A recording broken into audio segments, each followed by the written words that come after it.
Hi. Pinegrow makes it very easy to build layouts without copy-pasting example code from the documentation of various frameworks. And there are a couple of different ways to do it, so we can just choose whichever way suits us best. So on the left side, we have a library panel with different elements that we can place on the page. In the middle is the page, and on the right side is the tree, which, as we will see, is very useful for building layouts. So let's just take a row element and place it on the page. And you notice that a couple of blue elements appear here in the library panel, and these are the elements which go together with the currently selected element. So we selected a row, and these are various column elements that we can place into the selected row by simply clicking on them. Or we right click and we can choose like the place where whether we want to prepend them or append them to the selected element.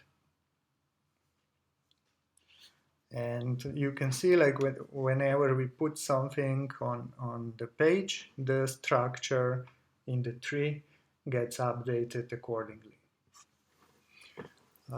So the other buttons in library panel, they work by drag and drop. So we can just drag image element and drop it into a column. And there it is. Or another way, if we prefer clicking, we can just right click the element, and again we can choose where we want to put it in relation to the currently selected element. So let's put it at the beginning of column. And search bar is useful to find the elements because we have quite a lot. And let's take navigation bar and place it on the page.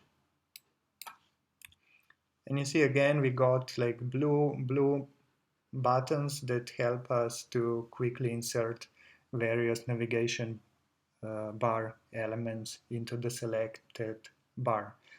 Or we can also use Actions panel, and there we get the same selection of elements to insert into the navigation bar or other elements. Okay, so we added a drop down.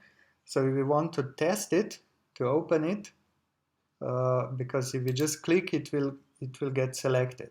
But if we select test clicks, or even better, just press Shift and click, then the drop down will open. And if we select the drop down menu, again we get like shortcuts to easily insert elements into it.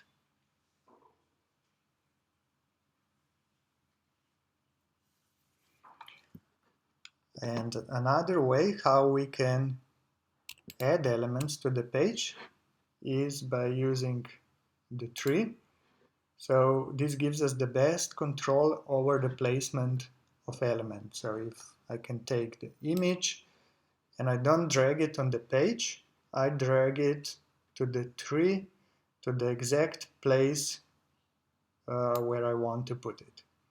And also with the elements which are already on the page, we can use the tree to put them into a different location. So the tree is really useful when we need a precise control over the placement of elements. Okay, so much about this. We can move on in our next tutorial.